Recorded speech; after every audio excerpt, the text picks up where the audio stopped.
আচ্ছা, সবাইকে আসসালামু আলাইকুম। আমি engineer Mohammad Badruddoza Sohag, centre for research সেক্টরে আছি বর্তমানে ইনস্ট্রুমেন্টেশন এন্ড কন্ট্রোলের হেড হিসাবে। আমার ডিসিপ্লিন হলো ত্রিপলি। আজকে আমার স্যার, আমার ডিরেক্টর স্যার যিনি ডক্টর এম এ মালিক সোনার, উনি তো রাজশাহী ইউনিভার্সিটি, ওনার খুব ইচ্ছা ছিল এখানে থাকার। স্যার অনেক চেষ্টা করেছেন, কিন্তু স্যারের এই ইয়ারের একটা খুব ইম্পর্টেন্ট মিটিং, যে মিটিংয়ে স্যারকে যেতে হয়েছে, তাই স্যার থাকতে পারেনি। আশা করি স্যার দুপুরে পরে থাকবেন। এই জন্য স্যার আমাকে ইনস্ট্রাক্ট করেছেন যে আপনাদের একটু ওভারভিউটা দিয়ে দিতে। তো যেটা স্যারের সাথে আলাপ হলো যে আমরা এখন এই গ্রুপটা কি, আমরা এখন এখানে রিঅ্যাক্টরের কিছুটা ওভারভিউ দেখবো, একটা ডকুমেন্টারি। তারপর আমরা উপরে চলে যাবো 6 তলায়। এইখানে দেখা শেষ হলে 6 তলায় যাবো, যেখানে আমরা এই ইয়ারের মানে এই পুরো এস্টাবলিশমেন্টটা অনেক ইনস্টিটিউট আছে, প্রত্যেকটা ইনস্টিটিউটের কার্যক্রম কি কি হয় মানে একটা ওভারভিউ মতো, সেটা দেখার পরে আমরা রিঅ্যাক্টর বিল্ডিং এ চলে যাব। রিঅ্যাক্টর বিল্ডিং এ আমরা যেখান থেকে কন্ট্রোল করি আমাদের অপারেটররা, সেখানে আমরা মোটামুটি রিঅ্যাক্টরের একটু ডিটেইলস জানবো। আপনাদের সময় যতটুকু সাপোর্ট করবে, যেহেতু এটা এত অল্প সময়ের জিনিস না, তারপরে যতটুকু আপনারা আসছেন একটু দেখে যাবেন যে কোথায় কি হয়, এটার পারপাসটা কি। আগে আপনারা একটু ডকুমেন্টারিতে দেখেন, তারপর যদি কারো প্রশ্ন থাকে আমরা সেটা অ্যাড্রেস করতে পারবো, এখানেও করতে পারবো, অ্যাজ ওয়েল এজ আমরা কন্ট্রোল রুমের পাশে যাব, সেখানে করতে পারবো। ঠিক আছে, তাহলে আমরা শুরু করলাম। ওপন উপরে কি কেউ গেছে? আপনাদের কেউ আছে?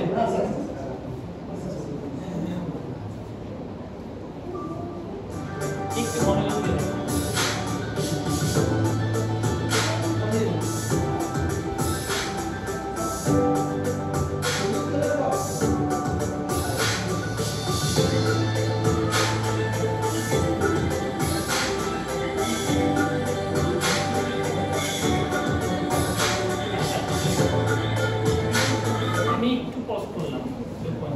খুব বেশি সময় না কিন্তু, হ্যাঁ আমি দেখেন, আপনি খেয়াল করে দেখবেন যে 2 মিনিট আমি দরকারে আবার বলবো, কারণ প্রথমে আমি যা বুঝতেছি এই ডকুমেন্টারি থেকে আপনাদের আন্ডারস্ট্যান্ডিং করাটা কঠিন হয়ে যাবে। দেখেন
জায়গায় আমরা যখন কন্ট্রোল রুমের কাছে চলে যাব রিঅ্যাক্টর বিল্ডিং এ, ওখানে কিন্তু ছবি তুলতে পারবেন না। হ্যাঁ, ডিজিটাল গ্যালারিতে ছবি তোলা যাবে, কিন্তু রিঅ্যাক্টর বিল্ডিং এর ভিতরে রিঅ্যাক্টর যেইটা আমরা দেখবো ভিতরে যে সেখানে ছবি না তোলা গেল না, ওখানে ছবি তোলা যাবে, ঠিক আছে, ওখানে ছবি তোলা যাবে না।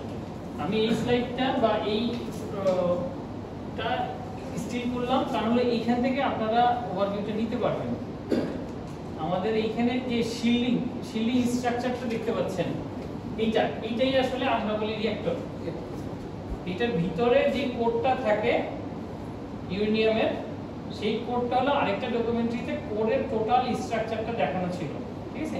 এইটাকেই আমরা বেসিক্যালি বলি রিঅ্যাক্টর, কিন্তু এটাকে আমরা বলি কি রিঅ্যাক্টর শিল্ড স্ট্রাকচার। ভিতরে যে ইউরেনিয়ামটা থাকে, ইউরেনিয়ামটাকে শিল্ডিং দিয়ে আমাদের রাখতে হয়। এইখানে কিন্তু এই টোটাল কমপ্লিট, তার ভিতরে লেড দেয়া অনেক কিছু আছে, সেটা আমরা দেখব। এটার পরে খেয়াল করলে দেখতে হবে যে আমাদের যে কোর আমরা ফিশন রিঅ্যাকশন করি, হিট জেনারেটেড হয়, ওটা আমরা কিভাবে ডিসিপেট করি, একটা কুলিং সিস্টেমের মাধ্যমে। এখন আমাদের এই রিঅ্যাক্টরটা হলো ম্যাক্সিমাম থার্মাল পাওয়ার 3 মেগাওয়াট, এটাকে আমরা বলি BAEC ট্রিগার রিসার্চ রিঅ্যাক্টর, এটার নাম BTR শর্টে। তো এটা থেকে এটার ম্যাক্সিমাম থার্মাল পাওয়ার হলো 3 মেগাওয়াট থার্মাল পাওয়ার, কিন্তু এই থার্মাল পাওয়ারটা ডিসিপেট করে দিয়ে আমরা রূপপুরের মতো এটাকে ইউটিলাইজ করি না। থার্মাল পাওয়ার যেটাকে বলছি, এখানে যেহেতু ফিশন রিঅ্যাকশনে আমাদের দুইটা জিনিস উৎপন্ন হয়, একটা হলো নিউট্রন আর একটা হলো হিট। তো নিউট্রনটাকে আমরা এখানে ইউটিলাইজ করি, আর হিট যেটা জেনারেট করে সেটাকে আমরা অ্যাটমসফিয়ারে ছেড়ে দিই। তো কোর থেকে আমাকে হিটটাকে কিন্তু কি করতে হয়, সব সময় কন্টিনিউয়াস অ্যাটমসফিয়ারে দিতে হয় যখন আমরা রিঅ্যাক্টর অপারেট করি। আর যখন রিঅ্যাক্টর শাটডাউন অবস্থায় থাকে তখন ফিশন হচ্ছে না, হিট জেনারেট হচ্ছে না, একটা ডিকে হিট জেনারেট হয়, সেই ডিকে হিটটা অ্যাটমসফিয়ারে নরমাল ন্যাচারাল কনভেকশন মোডে চলে যায়। তো কিন্তু যখন আমরা 3 মেগাওয়াটে চালাই, আমার যে কোরের সাইজ বা ট্যাঙ্কের ভলিউম যে পানিটা আছে সেটা ন্যাচারাল কনভেকশনে সেই হিটটা ডিসিপেট করতে পারে না অ্যাটমসফিয়ারে। তার জন্য আমাকে এই কুলিং সিস্টেমটা চালাতে হয় যখন আমরা হাই পাওয়ারে রিঅ্যাক্টর। হাই পাওয়ার বলতে কত, আমাদের ম্যাক্সিমাম 3 মেগাওয়াট। তো 3 মেগাওয়াট আমরা যখন চালাবো, মানে আমরা 500 কিলোওয়াট থেকে 3 মেগাওয়াটে যখন চালাই, আমাদের কুলিং সিস্টেমটা মাস্ট, মানে কুলিং সিস্টেম রানিং এ থাকতে হবে, না হলে আমরা রিঅ্যাক্টরটাকে চালাতে পারবো না, এটা সেফটি ভায়োলেশন। তো কুলিং সিস্টেম আপনারা একটু খেয়াল করলে দেখবেন, এইটা হলো ইনলেট, এটা একটা ক্লোজ লুপ, এটা হলো ইনলেট, ওয়াটার ইনলেট হচ্ছে রিঅ্যাক্টর ট্যাঙ্কে এই দিক দিয়ে।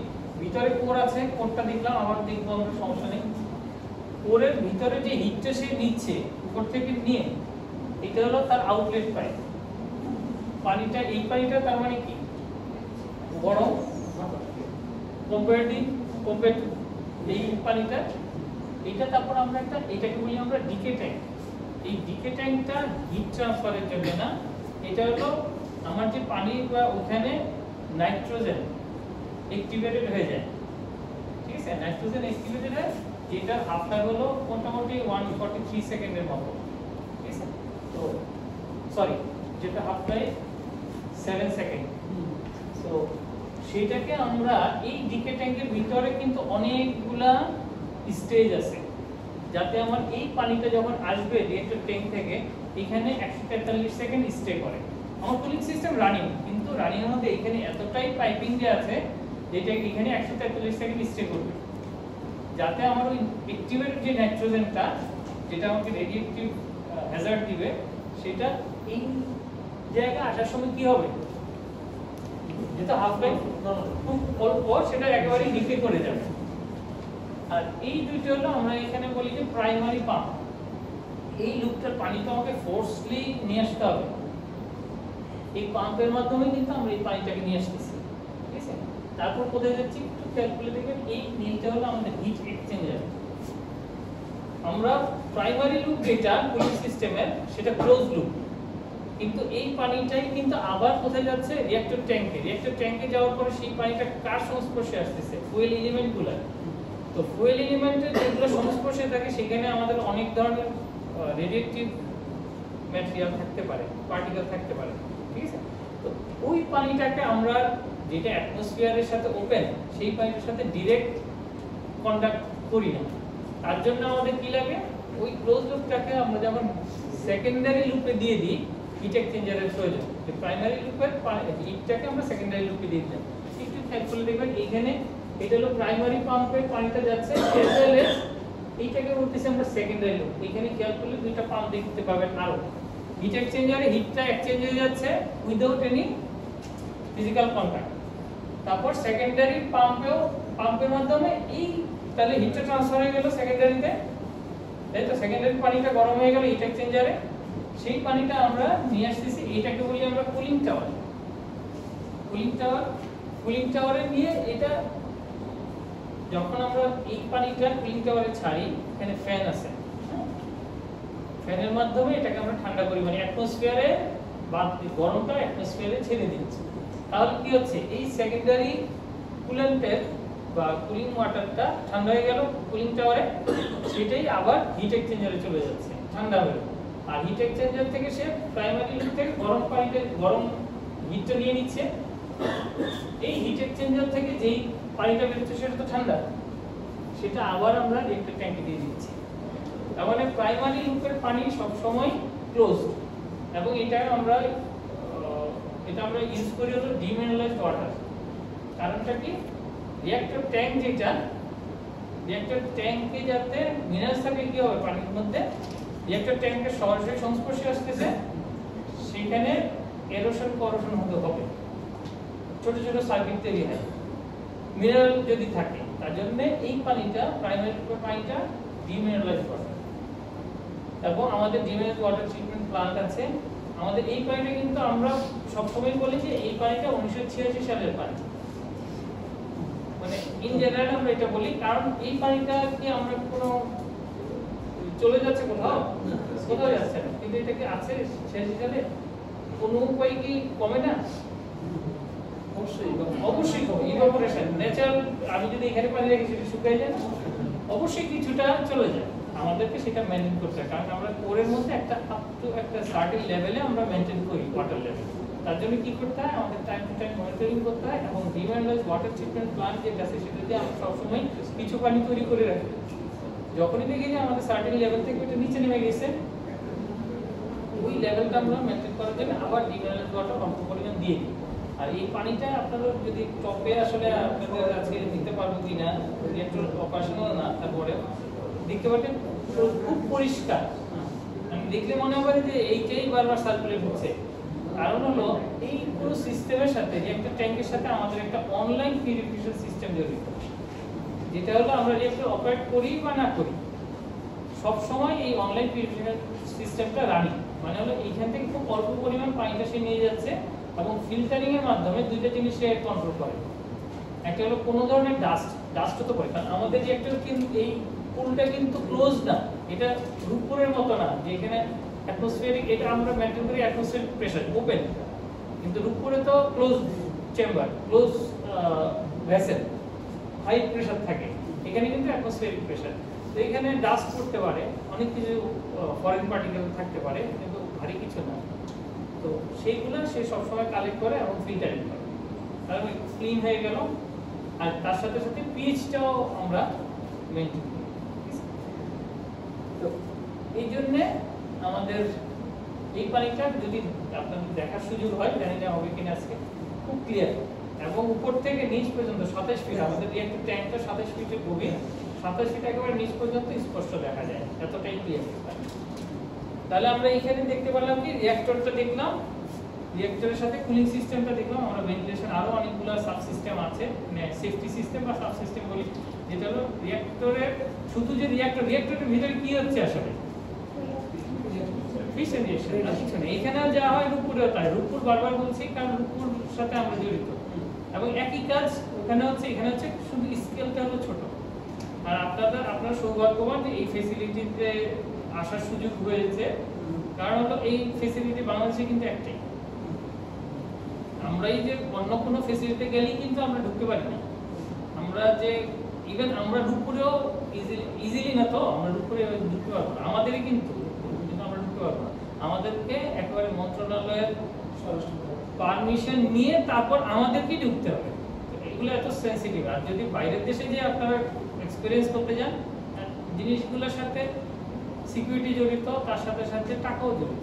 একজন স্টুডেন্ট বা একজন সায়েন্টিস্ট যদি, গবেষক যদি কোথাও যেতে চায়, তার সাথে অনেকগুলো জড়িত এবং এর সাথে ফিনান্সিয়ালও জড়িত।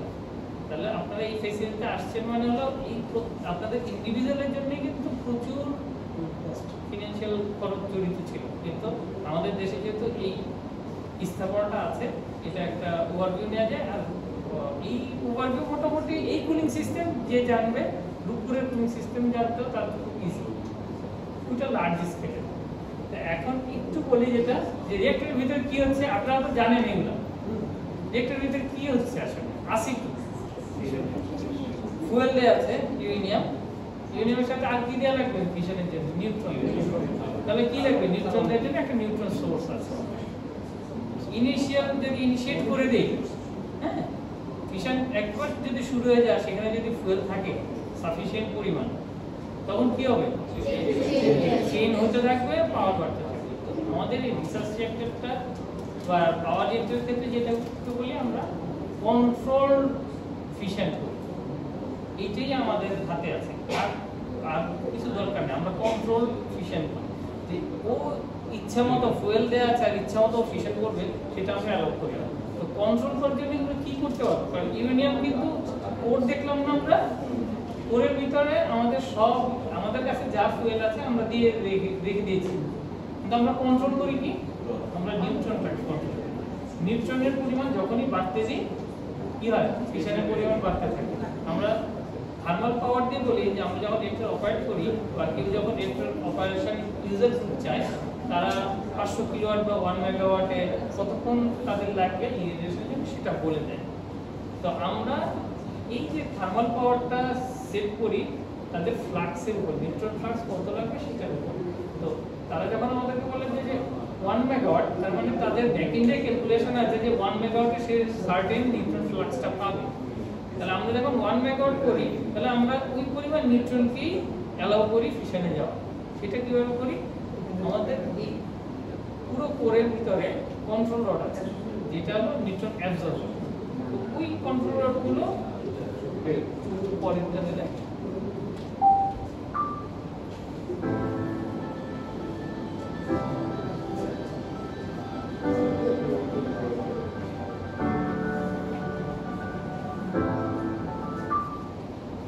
এটা যদি খেয়াল করেন, আমরা যে শিল্ড স্ট্রাকচারটা দেখলাম, শিল্ড স্ট্রাকচারের ভিতরে রিঅ্যাক্টর ট্যাঙ্কের ভিতরে পুরোটা রিঅ্যাক্টর ট্যাঙ্কটা পুরোটা পানি দিয়ে ভর্তি, এবং পানির ভিতরে এই স্ট্রাকচারটা আছে। এই যে এখানে যে এইটাকে আমরা বলি কোর, প্রত্যেকটা সিলিন্ড্রিক্যাল এলিমেন্ট এক একটা ফুয়েল এলিমেন্ট, মানে এর ভিতরে আছে কি ইউরেনিয়াম।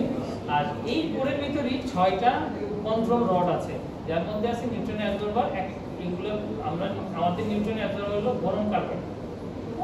তো কন্ট্রোল রড এখন কোথায় আছে? এই অবস্থায় খেয়াল করেন যে ফুয়েল যেই হাইটে আছে, কন্ট্রোল রডও একই জায়গায় আছে। মানে হলো ক্যালকুলেশনটা এভাবেই করা, ডিজাইনটা এভাবেই করা, সে এর আশেপাশে যত নিউট্রন আসবে সে সব অ্যাবজর্ব করে ফেলবে। সব নিউট্রন যদি অ্যাবজর্ব করে তাহলে কি ফিশন হবে? হবে না। তার মানে আমরা সেটাকে বলি আমরা একটা শাটডাউন অবস্থা বা সাবক্রিটিক্যাল অবস্থায় বা মানে জিরো পাওয়ার। তারপর যখন এই কন্ট্রোল রডগুলোকে আমাদের মেকানিজমটা হলো কন্ট্রোল ড্রাইভ মেকানিজম। কন্ট্রোল রডগুলোকে একজন অপারেটর যে কন্ট্রোল করে পাওয়ার মানে একটা অপারেশন, উনি কি করে? কন্ট্রোল রডগুলোকে কন্ট্রোল করে। কিসের উপর বেস করে? তার কাছে অনেকগুলা সিগন্যাল আসে, সে অনেক কিছু মনিটর করতে হয় একজন অপারেটরকে। টেম্পারেচার মনিটর করতে হয়, প্রেসার মনিটর করতে হয়, ফ্লো মনিটর করতে হয়, নিউট্রন ফ্লাক্স মনিটর করতে হয়, অনেক কিছু প্যারামিটার সে মনিটর করে তারপর কিন্তু এই কন্ট্রোল রডগুলোকে উপরে তুলতে থাকে। উপরে তুললে কি হবে? নিউট্রন অ্যাবজর্বার কমে যাবে, পরে নিউট্রনের পরিমাণ বেড়ে যাবে ফুয়েলের কাছে, ফিশন বাড়তে থাকবে। আমরা একটা সার্টেন পজিশনে নিয়ে আসি, যখন আমরা যদি বলি 1 মেগাওয়াটে চালাবো, যখন আমার 1 মেগাওয়াট অ্যাটেন্ড করলো, আমরা ডিটেক্টর দিয়ে ডিটেক্ট করলাম, তখন আমরা ওই অবস্থায় রেখে দিই। কতক্ষণ? যদি ইউজারের রিকোয়ারমেন্ট থাকে 5 ঘন্টা বা 6 ঘন্টা, সেই 6 ঘন্টা আমরা আমাদের অপারেটরকে কন্টিনিউয়াস মনিটরিং এ রাখতে হয়। কারণ অনেক ফ্যাক্টর এফেক্ট ফেলে না অ্যাক্টিভিটিতে, ওই ফ্যাক্টরগুলো কন্টিনিউয়াসলি ইফেক্ট ফেলে, পজিটিভ হতে পারে, নেগেটিভ হতে পারে। তখন একজন অপারেটরকে সেই অনুযায়ী কি করতে হবে? ওই কন্ট্রোলারটাকে ঘুরতে হয় আপ ডাউন। এইটা হলো অপারেশনের দিক, কিভাবে আমরা অপারেট করি।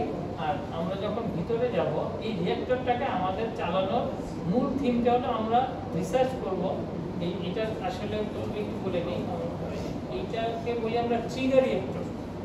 বিটিআর তো আমাদের দেয়া নাম, কিন্তু এটা টাইপটা কি, ওয়ার্ল্ডে অনেক টাইপের রিসার্চ রিঅ্যাক্টর আছে। এটা হলো ট্রিগার। ট্রিগারকে বলে টি দিয়ে হলো ট্রেনিং, আর দিয়ে হলো রিসার্চ, আর আই দিয়ে হলো আইসোটোপ প্রোডাকশন, আর শেষে যে জিএ এটা হলো জেনারেল অ্যাটমিক্স। এটা হলো কোম্পানি যারা এটা তৈরি করে দিয়েছে, ইউএস এর একটা কোম্পানি। প্রথমে কিন্তু ট্রেনিং, যেটা আন্ডারে আপনারা এখানে আছেন, এটা প্রথম উদ্দেশ্য রিঅ্যাক্টর ট্রেনিং করা, তারপর রিসার্চ, তারপর আইসোটোপ প্রোডাকশন। তো এই ট্রিগার রিঅ্যাক্টরটা আমরা যে চালাই, আমরা গবেষণা করি, ট্রেনিং দেই, সাথে আইসোটোপ প্রোডাকশনও করতে পারি, কিন্তু আমরা সবসময় কি মেনটেন করি, সেফটি। সেফটি যাতে কখনো কেউ বলে নাই, আমাদের পলিসি মেকাররাও বলে নাই, বা আমরাও করি না যে সেফটি ভায়োলেট করে ট্রেনিং করানো, সেফটি ভায়োলেট করে আইসোটোপ প্রোডাকশন করানো, কখনোই কেউ এরকম কোনো রুলস আমাদের না। আমরা সবসময় সেফটি মেনটেন করি আগে, আমার রিঅ্যাক্টর চালানোর পরে আগে সেফটি। তো সেফটি মেনটেন করতে হলে আমাকে অনেক সেফটি সিস্টেম লাগে। জিনিসটা এতটাই জেনারেলাইজ না যে আমি কন্ট্রোলার তুললাম আর রিঅ্যাক্টর পাওয়ার গেল, ওকে কাজ চলছে। কিন্তু এর সাথে যেই ফ্যাক্টরগুলো জড়িত, নিউক্লিয়ার ফেনোমেনন তো একটু ডিফারেন্ট। কয়লা তো আমি স্টপ করে আগুন বন্ধ করে দিলে বন্ধ, নিউক্লিয়ারে কিন্তু তা না। ডিগ্রেডের ব্যাপার আছে, আর অনেক কিছু সেফটি জড়িত আছে। কন্ট্রোলের বাইরে চলে গেলে তখনই কন্ট্রোলার যদি আমি পুরোটা ইনসার্ট করি, কাজ হবে, তাই তো। ওই এর সাথে পয়জনিং এর বিষয় আছে, আর অনেক কিছু। যারা আপনারা নিউক্লিয়ারের অ্যাডভান্স দেখবেন, তারা অনেক কিছু এগুলোর সাথে জড়িত আছে। তো এই জন্য আমাদের সেফটি সিস্টেম সবগুলোই অ্যাক্টিভ থাকতে হয়। এবং আমরা যখন যেদিন অপারেশন করি বা অপারেশনে যাই, আমাদের প্রতিটা সিস্টেম আগে চেক করতে হয়। আমরা এটাকে একটা চেকলিস্ট, এবং সেটা খুব ব্রড 4টা চেকলিস্ট আমরা করতে হয়। এই 4টা চেকলিস্ট কোন করে যদি করতে হয়, তখনই আমাদের রিঅ্যাক্টর ম্যানেজার বা রিঅ্যাক্টর সুপারভাইজার ওনারা অ্যালাউ করে এই রিঅ্যাক্টরটাকে অপারেট করা। নাহলে কিন্তু যদি আমরা কোথাও কোনো সেফটি সিস্টেম যেগুলো রিঅ্যাক্টর চালানোর জন্য অত্যাবশ্যকীয়, আমরা যদি ফল্ট পাই, আমরা কিন্তু রিঅ্যাক্টর অপারেশনে যাই না, আমাদের রুলস সেটাকে মানা হয়। আর এর সাথে যেটা আইতে হলো ভেন্টিলেশন সিস্টেমও, সেফটি সিস্টেম যেগুলো বলতে, ভেন্টিলেশন সিস্টেম। যেহেতু এটা হলো নিউক্লিয়ার রেডিয়েশন আছে, কি থাকে রেডিয়েশন, গামা নিউট্রন, কন্টামিনেশনও থাকতে পারে আলফা বিটা। কিন্তু আমরা গামা নিউট্রন যদি চিন্তা করি, ইভেন ফিশন প্রোডাক্ট যেগুলো, ফিশন প্রোডাক্টগুলো কোথায় থাকে? ফিশন প্রোডাক্ট ফুয়েল এলিমেন্টের ভিতরে কিন্তু থাকে, কিন্তু কোনো কারণে যদি ফুয়েল এলিমেন্ট ব্রেক করে, কি হবে? ওই মানে রেডিওঅ্যাক্টিভ গ্যাস বা পার্টিকেল কিন্তু বাইরে চলে আসবে। তখন এই কারণে আমরা কন্টিনিউয়াস ভেন্টিলেশন সিস্টেম চালিয়ে রাখি, এবং কন্টিনিউয়াস সেটা ডিটেক্টরের মাধ্যমে কিন্তু স্টেক দিয়ে বাইরে যায়। কারণ আমরা হলের যে বাতাসটাকে আমরা ঘন্টায় 2 বার বাইরে বের করি, ফ্রেশ এয়ার নিয়ে আসি, আর ভিতরের বাতাসটাকে বাইরে পাঠাই ঘন্টায় 2 বার। কিন্তু বাইরে যে পাঠাচ্ছি সেটাকেও আমরা কি চেক করে পাঠাই, কোনো রেডিওঅ্যাক্টিভিটি আছে কিনা। কারণ যে কোনো ইচ্ছে হলো রেডিওঅ্যাক্টিভ এয়ারটাকে বাইরে পাঠিয়ে দিব, যেটা পাবলিকের হ্যাজার্ড হবে বা আমরা যারা ওয়ার্কার আছে তাদের হ্যাজার্ড হবে, সেটাও আমার রুল সাপোর্ট করে না। তাই আমরা স্টেকে যখনই পাঠাই, তার আগে আমরা রেডিওঅ্যাক্টিভিটি মনিটর করি। মনিটর করার পরে যদি সেটা আমাদের ওই মানে লিমিটের মধ্যে থাকে, তাহলে আমরা বাইরে পাঠাই। আর যদি লিমিটের বাইরে যায়, তখন কি করি? সাথে সাথে স্টপ করে আমরা আমাদের যে ফিল্টারিং মেকানিজম আছে সেটা অল্প পরিমাণে নিতে হয়। তখন আর পুরোটা 2 ঘন্টায় আমরা বাইরে দিতে পারি না। ফুল ফিল্টারিং এর মাধ্যমে যখন আবার মনিটর করি, ফিল্টারিং করে আবার মনিটর করি, যখনই আবার সার্টেন লেভেলের নিচে আসবে, তখন আমরা অল্প অল্প করে বাইরে পাঠাই। যদি আমাদের এখানে এই পর্যন্ত এরকম কোনো ইনসিডেন্ট ঘটে না, কিন্তু আমাদেরকে কি করতে হয় অ্যাজ এ অপারেটর? আমাদেরকে কিন্তু সেই শুরু থেকে আজ অবধি, আমি আগামীকাল, আপনারা আগামীকাল আসলে সবচেয়ে ভালো হতো, আগামীকাল একটা অপারেশন আছে। তো সকালবেলা কিন্তু আমাদের 1 ঘন্টা লাগে, মানে অপারেশন আগে 1 ঘন্টা লাগে আমাদের ফুল সিস্টেম চেক আপ। তো মোটামুটি ওভারভিউ এখানে আমি মনে করি এতটুকু। আমরা ভিতরে যাব, আরো যদি প্রশ্ন থাকে এইখানে করলে করতে পারেন, আমি খুব শর্টে শেষ করে তারপর আমরা করে যাব, মানে রিঅ্যাক্টর বিলিংটা বলে।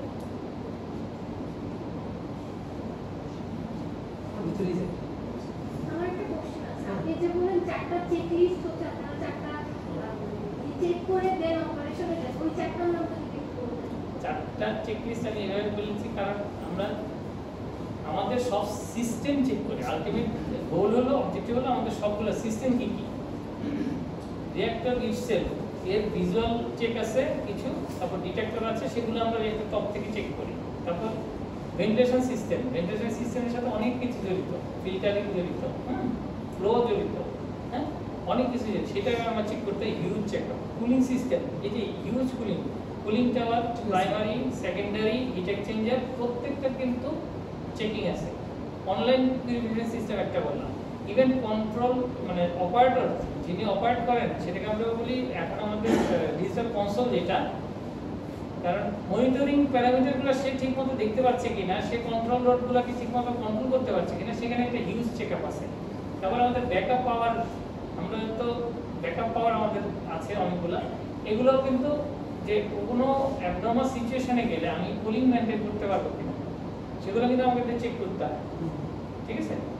এই তারপর ডিম্যানেজ ওয়াটার ট্রিটমেন্ট প্লান্ট, সবগুলো আমরা ভিতরে গেলে আরো ভালো দেখতে পাবো। এই সবগুলো আমাদের কোনো নাম নাই যে চেক লিস্ট, চারটা চেক লিস্টের কাজটা কি, আমাদের যে সেফটি সিস্টেম বলি বা যতগুলো সিস্টেম এর সাথে জড়িত প্রত্যেকটা সিস্টেমের ডিটেলস একেবারে সব, যেমন ক্যাম স্টেক রেডিয়েশন মনিটরিং ইকুইপমেন্ট একটা বড় ব্যাপার আমাদের, কিন্তু পুরো হল রুমে তো অনেক জায়গায় রেডিয়েশন মনিটরিং, আমরা এরিয়া রেডিয়েশন মনিটর বলি, ডিটেক্টর দেওয়া আছে। যে কোনো জায়গায় যদি রেডিয়েটিভ ম্যাটেরিয়াল বেশি হয় সাথে সাথেই কিন্তু আমরা কন্ট্রোল রুম থেকে সেই সেন্স করতে পারবো, সেই অ্যালার্ম চলে আসবে।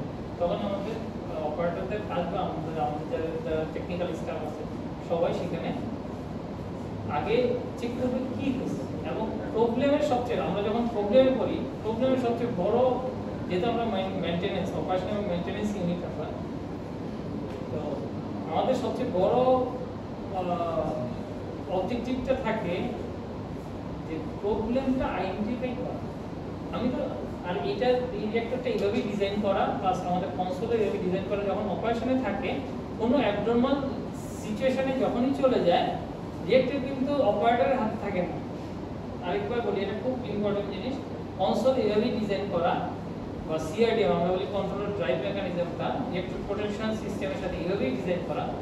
কোনো অ্যাবনর্মাল সিচুয়েশনে যখনই হবে, কারণ আমাদের অনেকগুলো সেফটি প্যারামিটার আছে, কন্টিনিউয়াস মনিটর করি, এবং যখনই ওই প্যারামিটারগুলো ডেভিয়েট করে লিমিটের বাইরে, সাথে সাথে অপারেটরের কাছে কোনো অ্যাকশন থাকে না। অপারেটর চাইলেও রিঅ্যাক্টরটাকে অপারেশনও রাখতে পারবে, সে যদি চায় যখন ডেভিয়েট করে যায় তখন কি হবে, এটা সেফ শাটডাউন আগে হবে ইনস্ট্যান্ট, ওইটাকে আমরা বলি স্ক্রাম, ইনস্ট্যান্ট শাটডাউন হয়ে যাবে, ইনস্ট্যান্ট উইদিন 1 সেকেন্ড, মানে সব কন্ট্রোলার কোডের ভিতরে। তখন কি একজন অপারেটর, আমি অ্যাজ এ অপারেটর আমি কিন্তু চাইলেও সেটাকে চালু রাখতে পারবো, আমার কাছে কোনো কন্ট্রোলই থাকবে না। যখনই অ্যাবনর্মাল লিমিট সাথে সাথে সেফ শাটডাউন হবে আগে। আর আমাদের তখন কাজটা হয়, আমাদের প্রথম অবজেক্টিভ হয় যে ফল্টটা বের করা, বা কোথায় সমস্যাটা, কি সমস্যা, এই সমস্যা বের করতে আমাদের ম্যাক্সিমাম সময় যায়। সমস্যা যে কোনো ক্ষেত্রে জীবনের এবং প্রত্যেকটা ইকুইপমেন্টের সমস্যা আইডেন্টিফাই করা গেলে সলিউশন আছে। আমরাও তাই, এই রিঅ্যাক্টরেও তাই, আমাদের প্রবলেম আইডেন্টিফাই করতে সময় বেশি লাগে, সলিউশন যখন প্রবলেম বোঝা যায় যে এইটা হলো প্রবলেম, সলিউশনটা বের করা। আপনি তো বলেন যে এখানে হলো 3 মেগাওয়াট এনার্জি প্রোডিউসার আর থার্মাল প্রোডিউসার, তো আমরা তো এনার্জিটা হলো মানে এমিট করে দিই, মানে পরিবেশে ছেড়ে দিই, কিন্তু বাকি নিউট্রনটা কি হয়? আচ্ছা, ভালো প্রশ্ন। যে আমরা কিন্তু আমি প্রথমেই বলেছি আমরা এখানে এনার্জিটা অ্যাটমসফিয়ার ছেড়ে দিই, কিন্তু ইউটিলাইজ করি কি নিউট্রন। নিউট্রন কিন্তু হাই ফ্লাক্স কিভাবে, আমাদের 10 টু দি পাওয়ার 13 অর্ডারের নিউট্রন ফ্লাক্স এই একটা, এবং সেন্টার অফ দ্য কোর যতই আমরা পেরিফেরিতে যাই নিউট্রন ফ্লাক্সের কমতে থাকে স্বাভাবিক। সেন্টারে যখন নিউট্রন ফ্লাক্স বেশি, আমাদের এই যে বলতেছি রিসার্চ, কি টাইপের রিসার্চ করতে হবে, ম্যাটেরিয়ালের উপর রিসার্চ হয়, ম্যাটেরিয়ালের প্যারামিটার টেস্ট করার জন্য কিছু টেকনিক আছে। ফিজিক্সের বেসিক টেকনিক, ডিফ্র্যাকশন একটা টেকনিক, রেডিওগ্রাফি একটা টেকনিক। এই কাজগুলো কি দিয়ে করে? নিউট্রন। এই যে নিউট্রন, এই যে নিউট্রনগুলো যা বললো না, আমাদের কিছু ফেসিলিটি আছে। আমরা ভিতরে গেলে আমাদের রেডিওগ্রাফি একটা ফেসিলিটি আছে। সেটা কোথা থেকে আসতেছে? যখন একটা পাওয়ারে যাচ্ছে বা ট্রাকে অ্যাড করছে, সেই নিউট্রনগুলোই কিন্তু ওই গাইড করে এভাবে ওই ফেসিলিটিতে পাঠানো, সেই নিউট্রন দিয়ে রেডিওগ্রাফি হবে। Radiography one kind of X-ray, ঠিক আছে? ওইটা একটা ইমেজ দেয়। এখানে রেডিওগ্রাফি কিন্তু নিউট্রনের উপর, নিউট্রনের ইন্টারাকশনের উপর বেস করে এটা ফিল্ম দিবে। এটা রেডিওগ্রাফি। ডিফ্র্যাকশন একটা মেথড, সেটা কিভাবে করে? নিউট্রন হিট করে, ওই নিউট্রনগুলোকে গাইড করে নিয়ে যাবে। আর আরেকটা আছে অ্যাক্টিভেশন টেকনিক। নিউট্রন যখন নিউক্লিয়াসে হিট করে কি হয়? অ্যাক্টিভেটেড হয়, মানে নিউট্রনের পরিমাণ বেড়ে গেল, কারণ তার ক্যারেক্টার কিছুটা চেঞ্জ হয়। অনেক ধরনের রিঅ্যাকশন আছে না নিউট্রনের ইন্টারঅ্যাকশনের সাথে, অনেক ধরনের, ঠিক আছে? ওই ঘটনাগুলোই তো ঘটে। ঘটনাগুলো ঘটার সাথে সাথে কি হবে? ওই ক্যারেক্টারিস্টিক চেঞ্জ হয়। তারপর এইচপি দিয়ে ডিটেক্টর বলে একটা জিনিস আছে, ডিটেক্টর আছে। যখন ওনারা কিছু স্যাম্পল দেয়, মানে ইউজার গ্রুপ, ওনারা স্যাম্পল কয়েকটা জায়গায় দিতে পারে, ডিটেক্টরের পরে দিতে পারে। স্যাম্পল দেয়, স্যাম্পল হোল্ড করার অপশন আছে, মানে পজিশন আছে। যখন ওই স্যাম্পলগুলো দিল, আমি যে একটা চালালাম, কি হলো? নিউট্রন হিট করছে, ওইটাকে আমরা বলি নিউট্রন ইরিডিয়েশন। নিউট্রনটা হিট করছে, সেই হিসাবে তার কি ডটার প্রোডাক্ট চলে যাবে। তখন উনি ওই প্রোডাক্টগুলোকে ওনার ল্যাবে নিয়ে এলপিজি ডিটেক্টর দিয়ে কি করে? মনিটর করে সব ম্যাটেরিয়াল কিন্তু সেম নর্মাল এনার্জির গামা ডিসিপেট করে না। ডটার প্রোডাক্টগুলো ডিফারেন্ট এনার্জির গামা ছাড়ে। তখন ওই গামার এনার্জিটা ডিটেক্ট করে, এসপিজি ডিটেক্ট করে উনি বুঝতে পারেন যে কী ম্যাটেরিয়াল আছে। আমি যদি এখান থেকে একটা মাটি নিয়ে যাই, আমি বলতে পারবো কী আছে। কিন্তু উনি ওটা ইরিটেট যখন করে, অ্যাক্টিভেশন অ্যানালাইসিস যেটা, ওইটা অ্যাক্টিভেট করার পরে এসপিজি ডিটেক্টরে দিলে উনি কিন্তু টোটাল সফটওয়্যারই বলে দেয় আসলে। এখন এতটাই ইয়েতে, আগে এনার্জি হয়তো দেখে দেখে বলতো যে কী ম্যাটেরিয়াল আছে, এখন ওই এসপিজি সরাসরি সফটওয়্যার দিয়ে দেয় যে কী ম্যাটেরিয়াল আছে। তো এবং এটা আবার ব্যাকগ্রাউন্ড চেক দিতে পারে, ফার্দার অ্যানালাইসিস দিতে পারে, আরও অনেক। আরেকটা হলো, আরেকটা ওয়ে আছে, ওয়ে হলো আরেকটা রিসার্চের ওয়ে হলো আমাদের সেফটি রিসার্চ, মানে রিঅ্যাক্টরের সেফটি রিসার্চ। রিঅ্যাক্টর যে ফিশন রিঅ্যাকশন বলছি বা ইন্টারাকশন হয়, তাতে আমার রিঅ্যাক্টরের সেফটিটা কীভাবে মেনটেন করবো, এর সাথে থার্মোডিনামিক্স আছে, সব কিছুর সেফটি রিসার্চ আমাদের। এই নিউট্রন দিয়ে আমরা সেই কাজটা করি। এই কাজটা গ্রুপ করে কেন হয় না? গ্রুপ করে তো ম্যাটেরিয়াল আরো বেশি, কিন্তু নিউট্রন কি তার মানে ওরা নাই করে? ওদের এখানে নিউট্রন আরো বেশি না, কিন্তু ডেনসিটি যেটা, এটা আমাদের বেশি। ওদের নিউট্রন বেশি দিতে পারে, ডেনসিটিটা আমাদের এই অর্ডারে, কারণ ওদের ভলিউম বেশি, ম্যাটেরিয়াল বেশি, ফ্লাক্স ডেনসিটি আমাদের বেশি। ওরা ওই 30 বছরে একটা ম্যাটেরিয়ালে যেই ক্যারেক্টার প্রপার্টিজ হয়, সেইটা সিমুলেশন করার জন্য এই রিসার্চ সেক্টর। হয়তো আমার কাছে পারবো না, ওগুলো একটু হাই পাওয়ার লাগে ম্যাটেরিয়াল টেস্টিং এর জন্য। ম্যাটেরিয়াল টেস্টিং একটা ওয়ান ওয়ে অফ রিসার্চ, এই রিসার্চ সেক্টর যেটা হাই পাওয়ারে, কিন্তু হাই পাওয়ার রিসার্চ সেক্টর সরকারের পলিসি আছে, করবে, তখন ম্যাটেরিয়াল টেস্টিংও সম্ভব। ঠিক আছে, এইখানে আচ্ছা, আমরা তাহলে উপরের কি অবস্থা আসে নাই? আচ্ছা, উপরের ওরা এখানে যদি আসে, আসবে তারপর